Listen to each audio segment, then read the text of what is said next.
Hello everyone, and welcome to episode 362 of the MTGGoldfish podcast. I'm Seth, probably better known as Saffron Olive, and we have the full crew here this week, kicking things off with the owner of MTGGoldfish, Richard. Happy New Year's. How are you today, Richard? Hey Seth, it's 2022. How wild is that? I know. That's the future, Seth, don't you know? We're in the future, although things don't feel that much different than they did a week ago, honestly. But it should be interesting. 2021 was a weird year. Hopefully 2022 is pretty awesome. But we got another co-host in Krim. Krim, how are you this fine Monday in 2022? Good morning. Yeah, 2022, much like Richard had mentioned, does not, or I mean, like it really doesn't feel different at all, actually. But yeah. So anyway, yeah, we got a bunch of topics today. We're going to be jumping around. We got a tiny bit of spoilers from our new Kamigawa set, so we wanted to mention that. We got some WotC news, people going to work at WotC, some Moto news with a new partnership, hopefully talk about some modern prices and Magic Online prices, some Post Malone news. So we're going to be jumping from topic to topic today, and then answering some fish mail, of course. But before we get into that, a reminder that our show today is brought to you by Card Conduit. And Card Conduit, you've probably heard about them from us before. They are a great way to sell your Magic collection, and they're offering a new service geared towards selling smaller batches of valuable cards with a reduced service fee. With their curated shipment service, you can sell your cards for the best available buy list price with only a 5% fee. And as with all Card Conduit services, you don't got to sort your cards or grade them. You get to skip all those hassles and just safely package up your cards and ship them out. And of course, you'll get a detailed report with your results, so you can check out Card Conduit's curated shipment option as a way to buy list cards with fast processing, optimized prices, and the low service fee of just 5%. And right now, you can even get another 10% off by going to cardconduit.com/MTGGoldfish. Card Conduit, they are the easiest way to sell your Magic cards. So thank you to Card Conduit for supporting the show, and let's talk some Magic, and let's start with probably the most exciting news. We got one new Kamigawa Neon Dynasty spoiler. Richard, what would that card be? All right. Satoru Umezawa, 1 blue and a black, legendary creature, human ninja, 2/4. Whenever you activate a ninjutsu ability, look at the top 3 cards of your library. Put one of them into your hand and the rest on the bottom of your library in any order. This ability triggers only once each turn. Each creature in your hand has ninjutsu, 2 blue and a black. Oh, this card's so sweet. It's such a cool design. This has got to be like the sweetest ninja commander that I could almost even imagine. Like letting any of your things be ninjutsu'd in, has all kinds of sweet shenanigans. It draws you cards. I don't think it's like Yuriko broken, but I think that's probably a good thing. Yeah. So I think this is like going to be super popular, super popular in Commander. I'm curious how good it's going to be in other formats. Like a 2/4 for 3 is fine. Its abilities are possible. I see a lot of people like trying to live the dream, which of like playing this and having an Ornithopter or something, and then putting Blightsteel into play and just getting someone. And that sounds like a really sweet Against Odds episode. I don't know. Do you think that's actually like a competitive plan, Krim? Like, do you think this is a card that can see play in 60 card formats? I feel like in 60 card formats, I don't even know if this card works, but I'd like it to. I would love to see like a Blightsteel like come in, but then you're playing Blightsteel and there's the awkward turns where you don't have anything to put it in. But you just go all in, I guess, right? Like it's gonna be memey. I think this is gonna be something that's really fun for Commander. And like even more importantly, I think the memes that have come out of this, like, you know, the Emrakul with the Naruto headbands and it's like, I'm somewhat a ninja myself. You know what I mean? And I think those memes alone make this card infinitely worth it. And then like, that's not even going into like the fact that the wild artworks that we have for the card, right? Then we've got the super duper sweet Fist of the this is not Fist of the North Star, sorry. This is the Metal Gear Solid artist made an alternate artwork for this card. And if you're a fan of Metal Gear Solid, that's a big W. card's pretty good. I think people will try it in 60 card formats. Like, it depends on how consistent your deck can be. You need another way to cheat stuff in, because you don't want your hand to be full of blight steals and like other random like 10 drops you're playing a ninjutsuing. But if you don't remove this thing, like, you're gonna die, right? So I do see people trying to play this somewhere, and in Commander it'll be super sweet, and it'll most likely get you killed, I think. And it's not Eureka level, but like, it's dirty enough to not finish everyone off, but scary enough that everyone is scared. The fear of the unknown. Not only do you ninjutsu, right, yeah. you get to like anticipate or whatever, right? So like, it's actually a lot of advantage here. Like, you just saved like 6 mana and then like drew some cards just activating this commander. That's kind of my concern with it, actually, is people are just going to be super scared of it, because I just want to ninjutsu Maul Drifters into play, like stuff like that. I don't want to do anything frightening. I'm not trying to blight steal you or whatever, but I'm never going to be able to convince the table that that's all I'm trying to do, like play a Panharmonicon and just keep looping Maul Drifters or something. So everyone's going to try to kill it anyway. I do really love that it's a super ninja-y feeling card, but you don't necessarily have to be a ninja deck at all. Like, you could play this as your commander and have literally 0 other ninjas in your deck, and this is going to be really, really powerful. So I love how it feels so ninja-y, but it's not like one of those tribal commanders that we see where it's like, okay, you can only really play, like Tovolar is a good example. It's insane, but you can really only play a deck full of werewolves if you want your commander to be good. Yumezawa, you have the option to play really anything. You could just be a generic like Dimir creature deck, and this would be a pretty sweet commander to lead the deck. So I really like the design. I don't know if I'm sold on 60 card formats. I think the nightmare is like, you try to set up that Blightsteel killer, whatever, and then this dies, and then you get a handful of Blightsteels, and you're really, really sad. I imagine that's what happens most of the time, but it should at least be a sweet Against the Odds episode or something in Modern or whatever. Not only would this die, there's also the fact that like if you try this in like Modern and they just solitude you, right? And then it's like, crap, that was my bomb.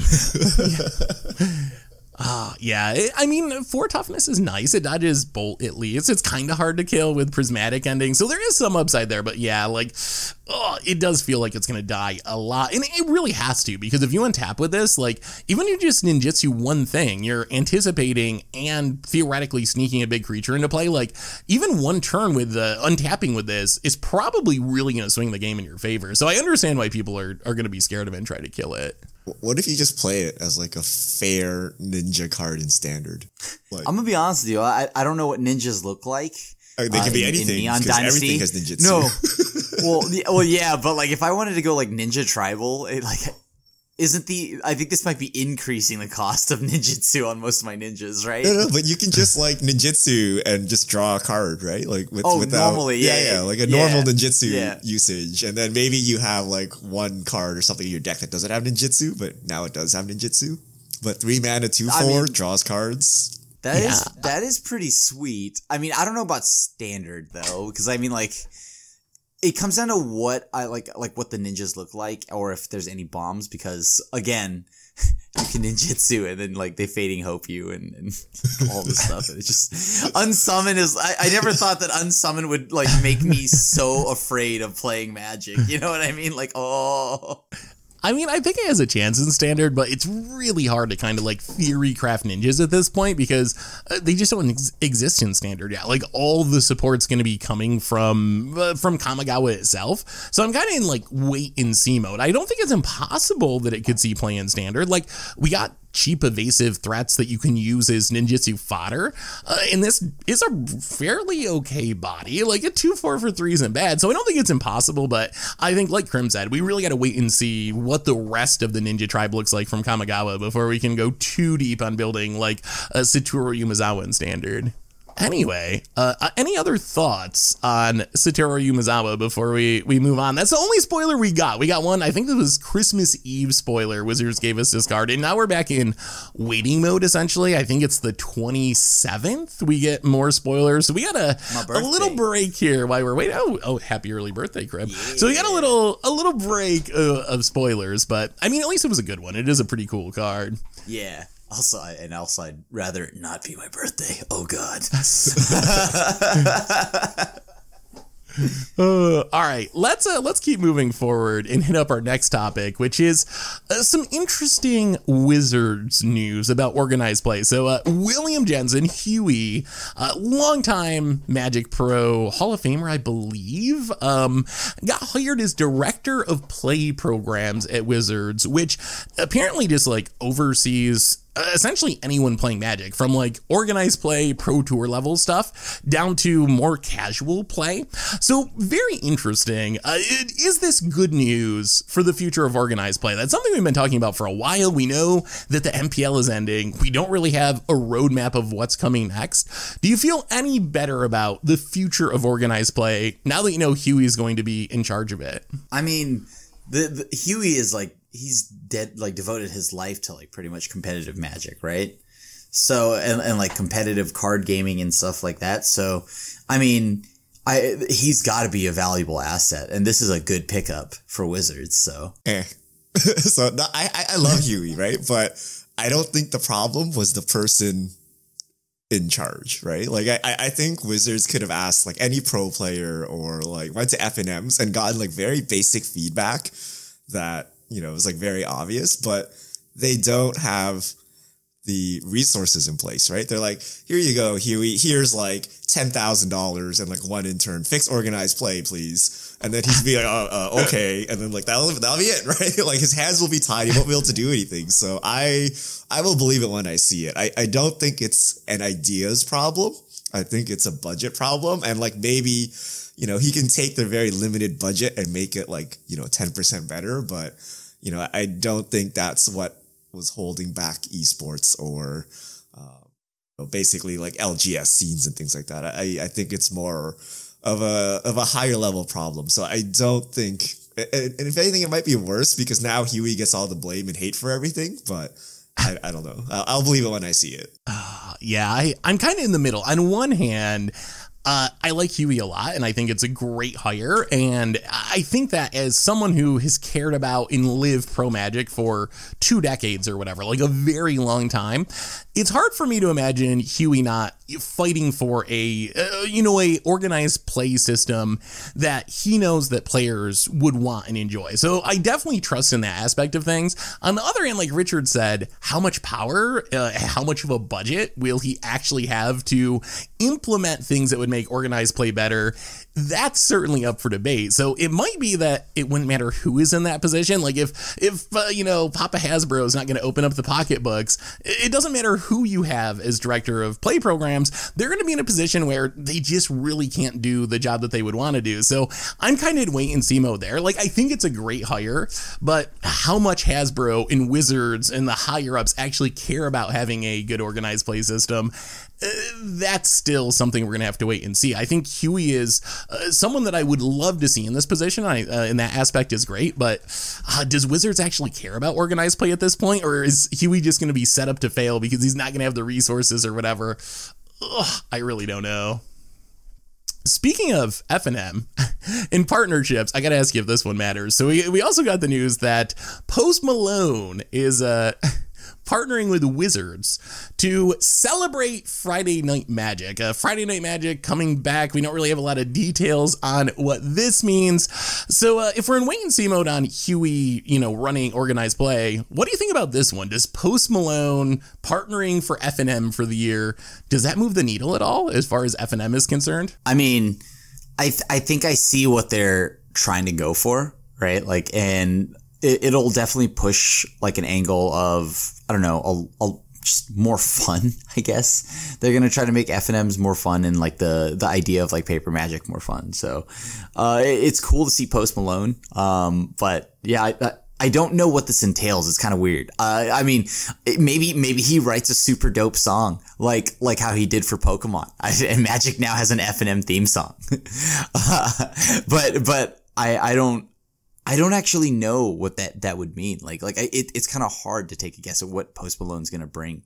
Yeah. But it's going to be cool to see. It's got to be good, but I really question, again, the execution and resources of this, because we're not hearing about this from, like a viral Twitter post or a new Post Malone MV on YouTube. We're reading about it in like a PR statement buried on the Magic Wizards website.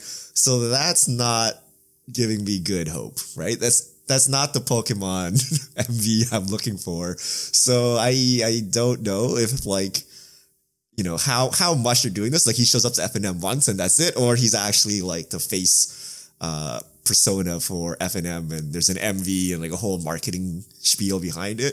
It's unclear to me, but I guess like this can't really be bad in any way. Like it's just more publicity, and even bad publicity is good publicity. So like, you know, like this probably will work out, but very questionable that we're reading it buried in a press release somewhere.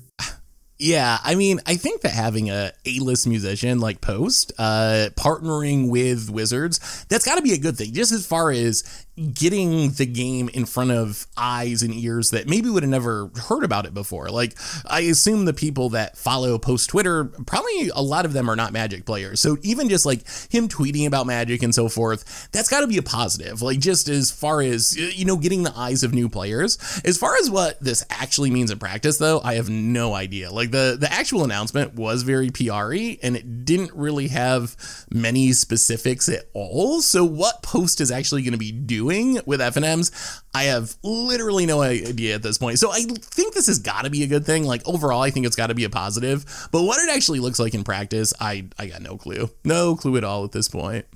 All right, so speaking of partnerships, we got one more. And this one kind of hits home for me, and I still don't know what to think about it. So Wizards announced the 2022 Magic Online State of the Game, and the big news is they are partnering with Daybreak Games. It sounds like the people currently running Magic Online are still going to be running Magic Online, but they're going to be partnering as a new division with Daybreak Games, hopefully getting some new support there. And Daybreak Games is kind of going to take over in conjunction with Wizards. It sounds like the day-to-day aspects of Magic Online. Is this a good thing or a bad thing? If you don't know Daybreak Games, and I didn't really know Daybreak Games, I think their biggest game is EverQuest. They have EverQuest. I've heard a lot of good and bad things. I've heard some people say this is where games go to die, basically, and they just keep them on life support for as long as possible and get as much money as possible. I've heard other people say, well, Magic Online has already basically been in that state with Wizards running it, so this can't actually make anything worse. Like, Wizards can't do less than they're doing currently. So what's the worst that can happen? What do you guys think about this partnership with Daybreak Games? Should I be excited or scared? You mean, what does Bear think about this partnership? Yeah. No, could you hear him? Yeah, Bear does not like it. You could hear a little bit of whining in the background, I think. He's not on board. I mean, I'm in the camp of how much worse could it possibly get? A lot worse. Yeah. I mean, this is life support, but it's life support away from the lifeline, which is Wizards. Like, when you're now in a separate company, how privy are you to upcoming sets and mechanics and like special information you might need to know about the rest of the Magic world?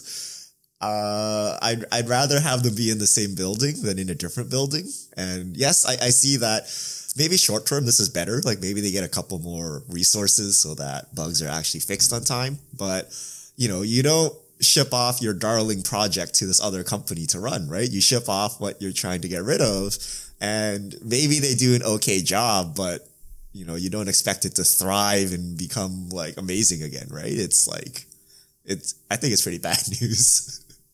What if they make the hollow animation cooler? I mean, like, I guess that's the question. Like, do you think they'll do anything? Like, what is, like, how much bugs. change as a Moto player should we, okay. Like, should we be expecting, like, it to get more expensive? Like, do you think this is, like, going to really just shake Magic Online to the core, and we're going to see all different pricing models and redemption go away and all this crazy stuff? Or do you think it's going to be more or less the same as what we have been experiencing, but with a different name on the top of the, whatever, organization chart? I think it's just going to be more of the same, different organization at the top. I mean, there's going to, they might fix some bugs. They might make some more bugs along the way, but you know, like, I just don't, I really don't see this making any, like really any difference. Yeah, like, I guess the one thing we can hope for is they put all the cards online, right? When, like, the next set comes out, the next Commander set or whatever Eternal Master set comes out, if they add more cards than Wizards would do. right? And if they do, then you're like, okay, they're actually trying. If they kind of do the same old, then you're like, okay, that's how it's going to be. But my prediction is it's more of the same old. And like every year, Moto gets like 10% worse. And then one day, you just put it on the, take it out, put it in the car, take it out of the countryside, right? No one knows, right? We're fixing it again, right? But yeah, it just can't be good, right? Like, we're just getting rid of it, right? Like, how is that good news? I mean, yeah. The only way you can really kind of see it as good news is I don't know how much Wizards was really doing to support Magic Online anyway. I assume that most of the resources go to Arena now, so maybe it can't be less than what it's currently getting as far as the amount of support Moto is getting.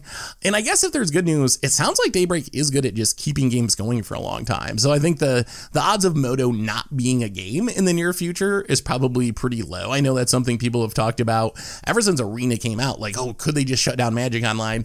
It sounds like one thing Daybreak is good at is just like keeping a game going with minimal support for years and years and years and years. So I don't think you got to worry about Moto going away.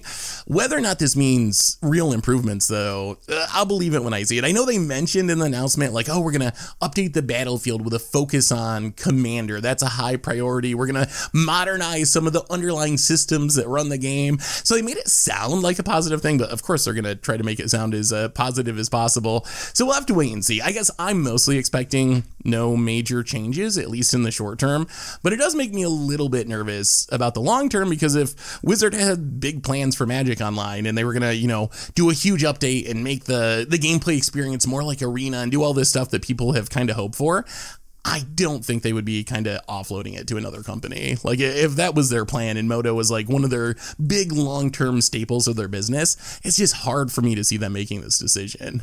I want to see the contract. Are there take-backsies? Like, what if 3 years from now, like, everyone is done with Arena, Commander is the most popular thing, and like Moto is somehow thriving? Like, can Wizards take it back? Yeah, we don't really know the details. Like, we don't really have that much information on this, other than they're like making a new studio that combines the current Moto team with people from Daybreak Studios. They're going to be a new studio under the Daybreak heading. I don't know. Who knows? I'm hoping that Wizards is smart enough to have like put some of that stuff in the contract, or to make sure that they can't just like take the game and kill it immediately or something. Hopefully Wizards thought that through, but who knows? Who knows at this point? Well, speaking of Moto, probably the worst timing for this segue. The next topic was, should frustrated Arena players switch to Magic Online because Magic Online is so incredibly cheap? I don't know if the Daybreak thing plays into your answer to this at all, but basically over the holidays, I've been thinking a lot about people's complaints about Arena and about how expensive it can be, about people not liking the impact of digital-only cards on Historic and some of that stuff. And I just happened to look at complete set prices on Magic Online, and I was kind of shocked at just how cheap a lot of sets of Magic cards are. Like Ixalan, a complete set, a copy of every single card, is $1.14. $1.14. Like Dominaria is like $7. It's really, really absurd just like how many cards you can get on Magic Online for a really, really low price. For the price of like one rare wild card, you can be getting complete sets of a lot of different sets. So do you think people should be more open? Arena players who are maybe a little disillusioned with some of the stuff that's happened recently, because you see some people, they're like, okay, I uninstalled Arena because of Alchemy or whatever, and that's not my position, but there are people who are taking some of these changes really hard. Do you think those people should give Magic Online a shot? I mean, I think those people already are playing Magic Online. Like, it's like, I don't know. I mean, like, I do think that Moto does offer a lot, right? Like when it comes to like playing Magic, right? But at the same time, it just hurts every time I open Moto. That's a fair position, right? Like, it's like, okay, so here are my options. I can play RuneScape, or I can play very expensive but flashy RuneScape, right? So like, when it comes down, like me talking as just a person who just enjoys Magic, and just playing Magic, I think Moto does have a lot to offer, at least when it comes to non-standard formats. Like, but I also like what we have on Arena. So I mean, it does get very expensive. That's the only problem. Like, Arena is absurdly expensive. Yeah, I mean, I think I've exclusively switched to Moto at this point. Like, I haven't played Standard on Arena in a long time, even though I should be, because it's so expensive, and it's basically like everything you hate about modern game design. Like, if you just like renounce all that, like, you know, the fact that you have to log in daily and do stuff when you don't want to, right? The fact that you got to grind your way into something. Like, I'd rather just play like literally 15-year-old Magic, which is Moto, right? Graphics and all, where I play what I want to, I put in money where I want to, and I can take money back out, which is actually pretty innovative. You know, before game studios figured out a way to suck all our money in and keep it there, right? Like, we had Moto where you can put your money in and then take it back out. It's like an amazing concept. So, and then also the other fact that it's a tradable card game where each card has different value. Whereas Arena has kind of flattened that, and like every card has the same value. So if you want to play an unpopular format, say Commander, it's relatively unpopular on Magic Online compared to the constructed formats, it is very cheap, right? We played many seasons of Commander Clash where we played 20 tick decks, which is $20. We've played $5 decks, and they're pretty powerful. You can do a lot of cool things with them. Like, what can you do with $5 on Arena? Like, absolutely nothing, right? So I think it's an alternative, and I don't know why people hate it so much. Like, once you play for like 10 minutes, you get used to it, and it's basically the same thing. So I don't really get it, but I think more people should try it. But that's very odd given the Daybreak Games announcement. It seems like Moto's going away, so I don't know, maybe a weird recommendation, but the good news is you can buy in. If Daybreak really is messing it up, you sell your cards and you get out, right? And you just lose like maybe 20-30%, right? As opposed to 100% on Arena.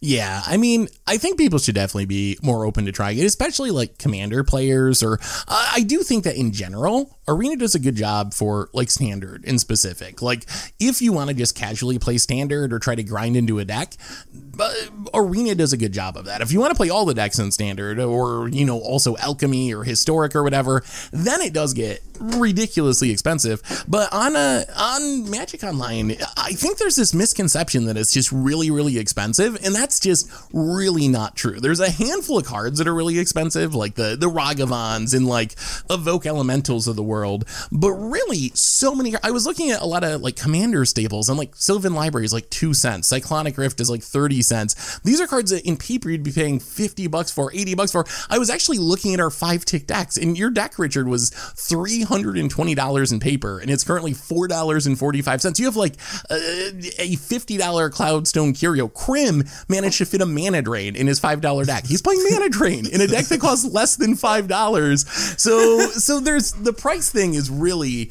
I think, the biggest calling card of Magic Online at this point. If you just want to play Commander games or play budget decks, you can do that incredibly cheaply, and you can access it all right away because you don't have to do the like spam packs to get wild cards or grind to get gold to get packs to open packs to get wild cards. You can just go spend $5 and have a really solid looking Commander deck or whatever. So I wish more people were open to trying it, especially people who are interested in older formats. I do think Krim's criticism, it is true. It does look very, very old and dated. You don't get the like flashy video game aspect at all that you get with Arena, but I do think people should be more open to it. And I feel like Magic Online gets a bit of an unfair bad rap from a lot of people in the community. When I hear the things people complain about Arena, like, oh, I hate digital only cards, or oh, this is so expensive for me, or oh, we don't have enough formats. Every time I hear those complaints, my first thought is like, well, yeah, have you ever heard of Magic Online? Like, Magic Online does exactly what you want it to do, so just give it a chance, and it might actually be something that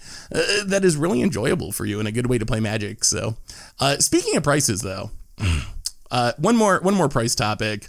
What do you think about the current price of Modern? And this kind of ties into Magic Online as much as just playing Magic Online is cheap. If you want to buy a top tier Modern deck on Magic Online, it is absurdly expensive. But the same is true in tabletop. We're at a point right now where Modern is more expensive than it's ever been. I actually went back and like ran the numbers, went back through as far as Goldfish had data on the price of Modern. And right now, the top 12 decks in the metagame, the average cost is almost $1,200, $1,190. If you go back to 2014, it was like $700. Before this year, the most expensive year was 2019, where it was just over $1,000. The average price of the 12 most played decks in the format, it was $1,038. So Modern is really, really expensive right now. What do y'all think about the cost of Modern? And are you hesitant at all to recommend people getting into Modern anymore? I found myself in this weird position where I love Modern. It's like my favorite format. But when I think about telling people like, okay, you should buy into Modern and play Modern, when I consider the cost of the format and consider how quickly the format changes and the fact that you can't just like buy Jund and play it without making any updates for a decade like you could maybe, 5 years ago, it's becoming harder and harder for me to actually give people advice of like, yeah, go out and buy a Modern deck, because it's just feeling like a really rough financial decision. But what do y'all think of the cost of Modern and the wisdom of a new player getting into it at this point? Oh, no.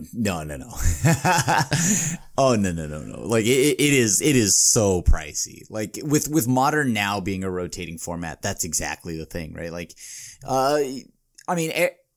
unless you it comes down to what you want out of Modern, but let's just say you want to play a simple, like, just for me, like a pure control deck. I think that's like, you still need like Solitude and stuff like that, right? So those cards are like $50 a piece or something. So Modern, that's not counting the mana base. There's Force of Negation, really expensive, that you probably want for your control deck. Yeah. Every deck is pretty much expensive. I think like what the cheapest deck is, is Hammer Time cheap? No, Hammer Time is like still $1,000, right? So the average deck being $1,000 sounds about right. The cheapest deck is Burn. It has to be Burn. Yeah, I think out of the top tier decks, Burn is $500, and that is the cheapest out of decks that are like legitimately top tier. And after that, you can like Belchers around that same price, or Dredge's a little over 500. So you can get an okay deck for around $500. But really, most of the top tier decks, you got like Yarion decks, or a lot of those are $1,800. Some of them have cracked $2,000, which I've never seen before. Jund is $1,600, and Elementals is $1,600. Even just blue-white control, just normal blue-white control, no Yarions, it's $1,300, because you need Solitudes, you need all the fetch lands in the mana base. Archmage's Charm is not cheap anymore. You might have Chalice of the Voids in there somewhere, which are pretty expensive. So even a relatively like straightforward deck is just super, super expensive. Yeah, I just don't. I don't know. I mean, like, even if we took the cheapest deck like Burn, that's still, like, do people want to spend, like, if this is a new player who wants to go into a non-standard format, is $500 cheap? No. Like, in comparison to Modern. That's not cheap. Right, yeah, like, even if it's just, like, yeah, like, if it's a new player, I don't even think they want to spend $500, right? Like, so, I don't know. I mean, this is just wild. Modern is such a pricey format. That's where I'm like, okay, let's play Moto. Yeah, although actually, honestly, as much as I defend Moto in a lot of ways, and decks are a bit cheaper on there, Moto kind of has the same expensive problem with top tier Modern decks, and it really goes back to Modern Horizons too, I think. But a lot of those same cards, like the Ragavans and Evoke Elementals, are really, really pricey on Magic Online as well. So it's not quite as bad. Like the Yarion decks are $1,100 instead of $1,800, or Azorius controls $600 instead of $1,200. But still, that's programs. The rental programs are super, super key for stuff like that. Yeah. That is the best way to play Modern on Magic Online. What do you think about this, Richard? Like, you've played Modern for a long time. Do you recommend it to new players at this point? I mean, the only reason I play Modern is because I have a free loan program from Card Hoarder, right? Like, so you absolutely need the loan program, because like, expensive decks aren't a new thing, right? Like, we've had expensive decks in the past. Like, how do new players get into Legacy, right? And the answer was, every month you put away $50, and then in a year you would have like a solid mana base. In 2 years you'll have your deck, and that's fine because decks didn't change, and the priciest part was just getting the original dual lands and fetch lands, right? now, like, you need to get whatever new chase mythics are from the latest set, thus invalidating your entire deck. If like that changes, right? So now Ragavan is the hot stuff, right? But I'm sure Wizards will print something that will like totally invalidate Ragavan soon enough. And then you spent like literally a year collecting Ragavans, your Ragavan deck is no longer cool. Or for example, like lure stacks are all the rage right now. You sold all your like 3 CMC cards and above. And then next year Wizards will print something that invalidates all of that, right? So the problem is not only is it expensive, you can't slowly build towards it because it's a rotating format. So it's a very big deal, and it's not just like the fetches and shocks that are expensive, even though they're actually pretty expensive. It's like all the mythics you need for your deck. So you can't just build a good collection and play whatever you want.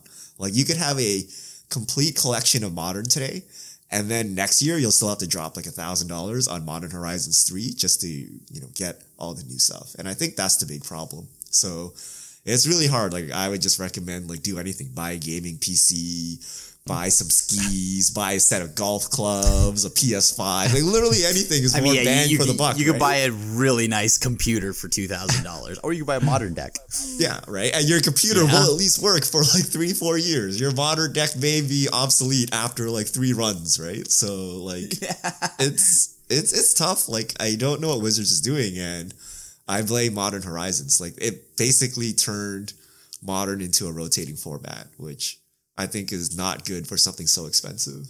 Yeah, I mean, I think that is the heart of the problem. Even if you look back at that little price chart I made, like the big price spikes happen in years when Modern Horizons sets come out. 2019, that was when we got a Modern Horizon. Then 2021, we got a Modern Horizons, and that just makes the decks really expensive. I think Jund is actually a really good example of what you're saying. That's one of those decks that for the first, 7 years of Modern, like a pretty big chunk of Modern, you'd buy this really expensive deck, often the most expensive deck in the meta, and get your Tarmogoyfs and your Dark Confidants and your Lilianas and your Thoughtseizes and your Mana Base, but you would know, like, I'm going to be able to play this deck and win, 49% of the time forever, essentially. Like, it just is what it is. Maybe you get a Fatal Push once in a while that upgrades here or there, a different removal spell, but really the deck doesn't go through huge changes. Now, if you want to play the current version of Jund, you got to spend $350 on Ragavans. You got to spend $350 on Ren and 6s. You have to spend $150 on Urza's Sagas, and that's just cards that came out in Modern Horizons 2. That's $700-800 if you add all that together.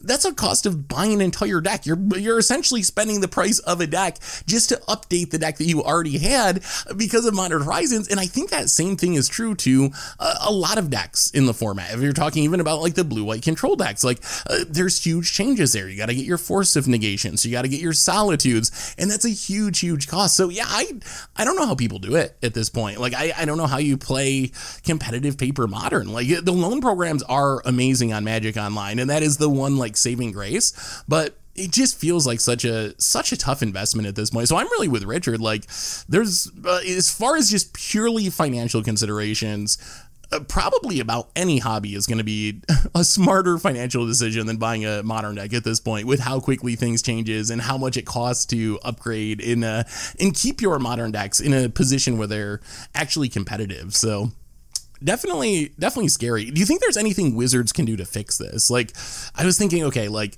can they somehow keep doing Modern Horizons, which I think they're going to want to do because the sets seem very successful as far as selling them, the interest that they get during spoiler season. It seems like they've been very profitable for Wizards, so I can't imagine them getting rid of Modern Horizons. Is there any way they can keep doing Modern Horizons, keep selling Modern Horizons, so you can't just print a bad Modern Horizon set or no one's going to care, but also not turn Modern into this really expensive rotating format?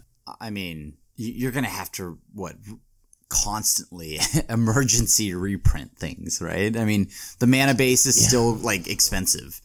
So, like, even though they reprinted fetches here, other fetches went up, right? Like Flooded Strand, Polluted Deltas, those are all expensive now. That's the issue. Like the blue fletch stands are like $60 a piece, no matter which one you want. So, I mean, I still feel like the Mana Base is where most of the money is going. And then Ragavan and all of that too. I think they need to make them into collector boosters. Like, no new cards, only reprints of modern staples and like give them like fancy art or like fancy finishes or whatever so that people actually want them. But like they need to sell this product. So if they're printing new cards, the new cards need to have an impact on the meta. And that causes like essentially a rotating modern, right? So even if they did something like reduce the price to like a standard set, I still think that would cause the same issue of like rotating decks. Like imagine if you bought Tron or something, right? Like the deck is just not a deck anymore. So like there's a big problem with that. So thank God. Really? Weird, I get paired cards all the over Lurises all day and Yorions actually. But like they just have to not print new cards. Like they have to not have the format change so fast. So the only way to sell cards would be like, you know, fancy art versions and fancy finishes and 1 of 1,000 collector versions or whatever, right? That's the only way to do it. Yeah, I mean, I think that's a big part of it. I see 2 things that you can do. Interestingly, if you look at the graph of prices by year, last year was actually one of Modern's cheapest points. It was average of the top 12 decks cost was $687, which is actually the cheapest going back to 2014. And that was a year where we didn't have a Modern Horizons, but we had multiple really good reprint sets. We had mystery boosters. We had a master set. We had double masters. So I think we need more of those type of sets. As Richard said, I think the other thing Wizards can do, and I don't know if they'll be willing to do this, but I really think they got to focus on putting these 4 of tournament cards that they obviously designed to be 4 of tournament cards, especially like the Evoke Elementals. They really got to try to put them at lower rarity. If you're going to insist on selling Modern Horizons at a high price, you at least got to take the new cards that are 4 ofs and try to drop them down to rare. Ragavan, I can see an argument that like, I guess they care about limited to some extent for Modern Horizons. I don't know how many people actually get to draft Modern Horizons outside of Magic Online, but they do care about limited. Ragavan at rare in limited would probably just be a nightmare. But like the Evoke Elementals aren't even good. You don't want to play Force of Wills in your limited deck. 2-for-1ing yourself is so painful. So I really think they could try to do a little bit more there as well. I don't think that's going to solve the whole problem, but I think a combination of like trying to drop the rarity on things when possible and not forgetting about reprint sets, even though they're doing these Modern Horizon sets, that's probably the best we can hope for at this point. That still doesn't solve the Modern is a rotating format now thing, unless Wizards is going to stop doing Modern Horizons, which I really don't think they're going to.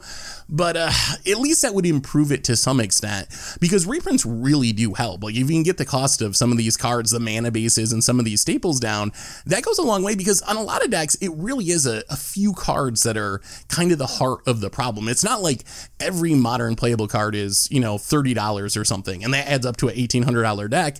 It's a handful of cards that you really need are $100, and then the rest of your cards are pretty cheap, like Inquisition super cheap now, and Lightning Bolts and Thoughtseize has been reprinted. So a lot of those cards have gotten less expensive, but you just need these few cards, the fetch lands, you know, the Ragavans, the Evoke Elementals, that end up spiraling the prices out of control. So hopefully Wizards gets on this. I feel like they really need a non-rotating format that's popular in paper. Like Legacy and Vintage are basically off the list because of the reserve list.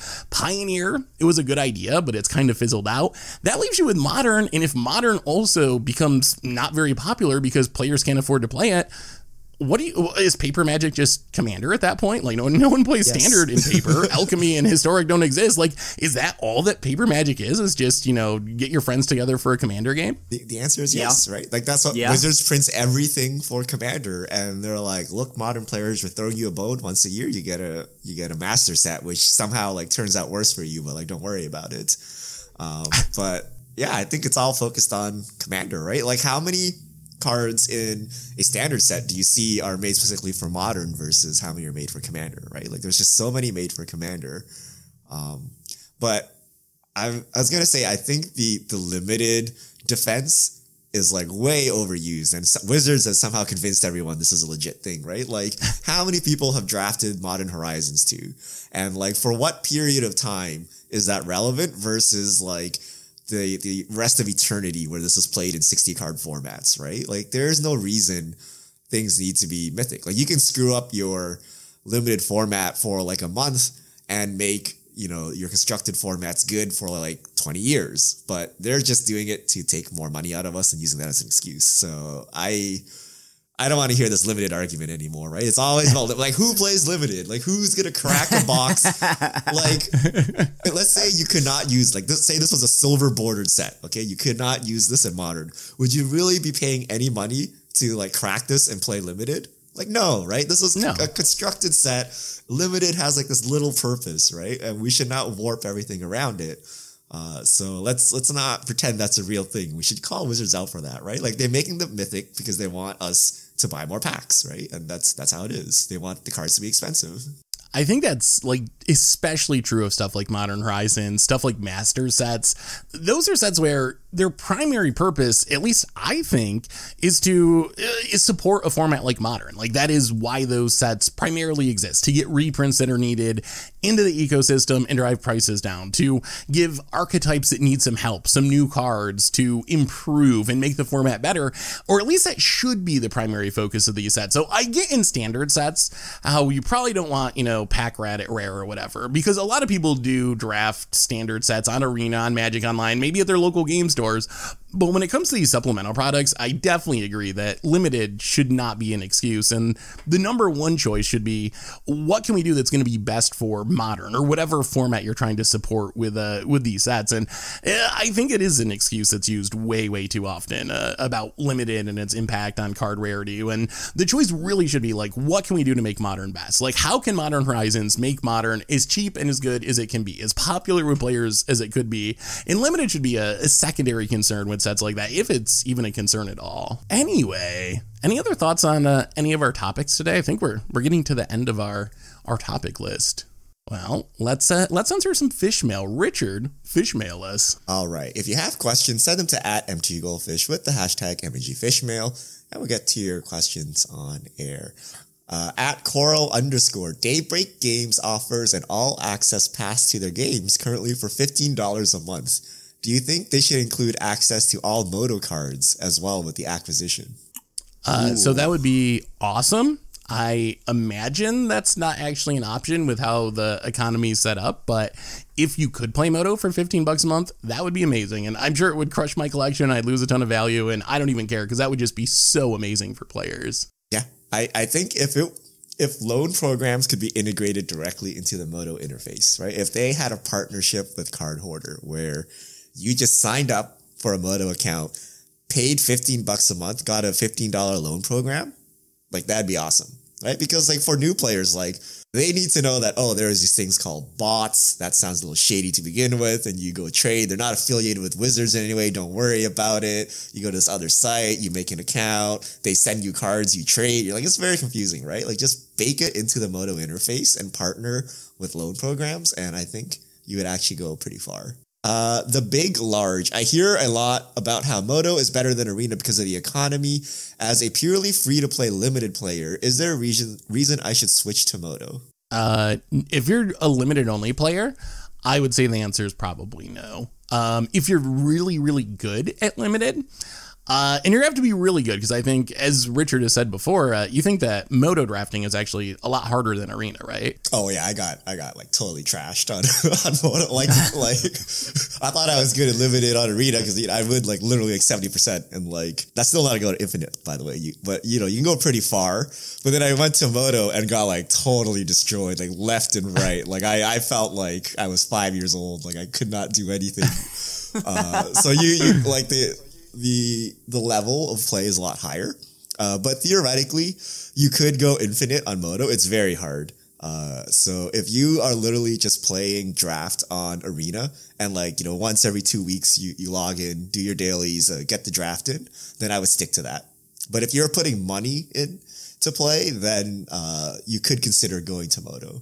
Yeah, the only real upside is if you were really good, you could actually win money at Magic Online, which you could never really do on Arena. All you can win on Arena is more drafts. But I think that the number of players that are actually good enough to not only go infinite, but infinite plus, we're actually making a profit when you draft, it's got to be really, really small. 72J Fisher, do you think Wizards will design sets with cards that have number restrictions? Like you can only have 1, 2, or 3 of this card in your deck. We've already seen any number and 7 dwarves. And 7 dwarves doesn't seem abnormal. Happy holidays. You think we'll get a restricted card like in Oracle text? I would be surprised. I think they'll keep doing what they do now with any number, like special flavor cases like Seven Dwarves with random commons. But I would be surprised if they printed like, you know, some bomby rare mythic and we're like, okay, the way we power this down is you can only play one in your deck. I think the challenge is, especially in paper, is how does your opponent track that and know that you're not cheating in any individual game? Like, if you can only play one of them, what's to keep you from playing two and just, you know, never showing the second one in a game? So I think goes for all we cards, saw that with Seth. companions. How do I know you only have 4 whatevers instead of 5, right? Yeah, I guess that's true. That's true. But yeah, I don't know. I don't think that's something they would do. Although I do think there's an interesting question as to whether Magic would be better if rather than 4 copies of a card, you could only play maybe 3 or something. I think that's actually like, that might be too big of a topic for Fishmail, but I actually think that Magic could be better if we had a different rule there. Fun story. I didn't know this because I do have mix and matched artworks in all my decks, right? So I think when the Shocklands came back in for RTR, I actually had 5 Steam vents. Crib, dirty cheater. Dirty cheater. Yep. I fetch up my 5th Steam Vents. I noticed it when I drew my 5th Steam vents. I'm like, oh, hold on. Oops. I will say this seems 100% alchemy. They will do this in alchemy. They will have, like, if you have only one of this card in your deck, you get a buff or like something like that. So What do you mean, Lutri? Yeah. I mean, like, yeah, there's no way they're not, right? I mean, you've seen Hearthstone with Reno Jackson, you know, like, you have cards like that. So there's no way that Magic won't eventually do something. And Lutri feels like it could have been so much better if it weren't anchored by the paper half. Yep. Full Toretto Dom. Nice. A little Fast and Furious action for us. Is the Some Bard family. Some family. Is the Bard approving a brew being legit a 5-0 league result? I've seen many ideas shot down on Discord, Reddit, sometimes very rude and toxic, with the argument that you can't outbrew the pros, so you should just net deck. No. Oh, well, No. I don't like that argument at all, but I mean, I do think there's got to be some sort of standard that's easy for people to recognize that, okay, this deck is sort of good. And I think that's kind of become like 5-0ing a league by default. For me personally, that doesn't really matter a whole lot, but I think it is a really easy standard that anyone can grasp. Like, okay, this won 5 matches in a row. The deck must be at least sort of functional. Well, even though that has like a lot of issues, because I think a lot of decks can 5-0 a league. If you played enough matches with just about any deck that's like halfway decent, you're probably going to 5-0 eventually just by hitting the right matchups and your opponent's running poorly. So I don't think it deserves as much weight as it gets, but I don't think it's a horrible standard. I do think that like comeback of like, you can't outbrew the pros, that's just absolutely silly. There's all kinds of people who brew really sweet decks that are very competitive and have tons of success with them that are not pros. So I really dislike that argument, but I don't think that 5-0ing a league is like the worst rule of thumb or whatever for just being like, okay, at a quick glance, is this deck at least somewhat functional? I think it does an okay job of that. I also don't think that even if you don't 5-0 a league, let's say you go 4-1, I think that means the deck is still semi-functional, right? So like, yeah, well, they just never get published. Right. Like if you get a 4-1, your list doesn't show up anywhere. So I think that's the only real difference. But as far as like how good a deck is, there's very little difference between going 4-1 and 5-0. Yeah. I would say people are just being toxic. Like they just throw out the easiest things you can throw out. Like, that's not the list that some pro uses, or, you didn't 5-0 a league. They're just being toxic, right? Like even a 0-5 deck list can have good ideas in it, right? Like maybe, it's not perfectly tuned, or maybe you're a terrible Magic player. It could be any reason why it goes 0-5, but maybe there's some core concept in it, right? Like, this 3-card combo or this interaction is really strong. So I think the notion of dismissing entire decks based on results or, who made it is wrong, right? Like you can learn something from like every deck you look at, right? So if you actually take the time to look at it, and you might critique it like in a very specific way, constructive way, or you can be lazy and be like, it sucks, I'm gonna just play whatever my favorite pro plays, right? But I would just ignore those people, right? They're just, I don't know what they're doing, right? They're just venting their frustration on you. Last question, Kuji, if WotC isn't focused on pro play anymore or tournaments, why do we follow their ban lists? Why can't SCG and other big event hosts create their own ban lists and we go based off that?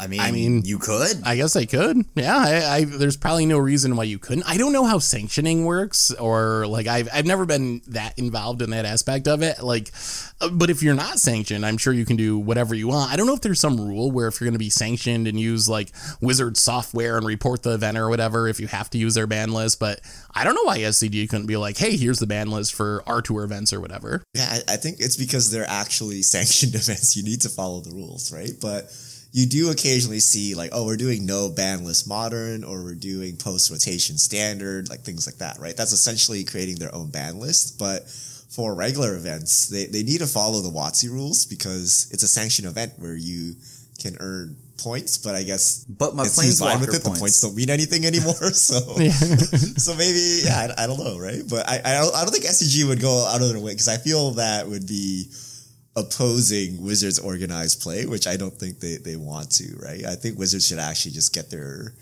act together. Maybe being sanctioned doesn't matter anymore. I really don't think it does. Yeah, I've heard of local game stores intentionally not sanctioning like their legacy events so players can play proxies, because you can play proxies in casual events, but they're disallowed in actual sanctioned events. Maybe the upside of being able to have more control over the rules, or maybe in Vintage and Legacy letting people play proxies, maybe that upside is higher than whatever you get out of being sanctioned at this point, which from a player's perspective, at least, does not seem like much. Like, well, what are you doing with your Planeswalker points or whatever you earn? Like, nothing. There's no system. So what does it even matter at this point? Actually, I'm already a silver level pro, you know? I have I have a silver rank on Arena. What if they just like said, forget sanctioning and here's full proxy modern? Like, yeah. But like, I mean, that's a like the local game fastest store way to could. get blacklisted by WotC, though, right? Like, Yeah, Wizards would not be happy with this, but that would solve. Well, what are you not going to get you're not going to get a PTQ? Like, what are they going to do? There's no tournaments. You could not get product, or I don't know. I'm sure.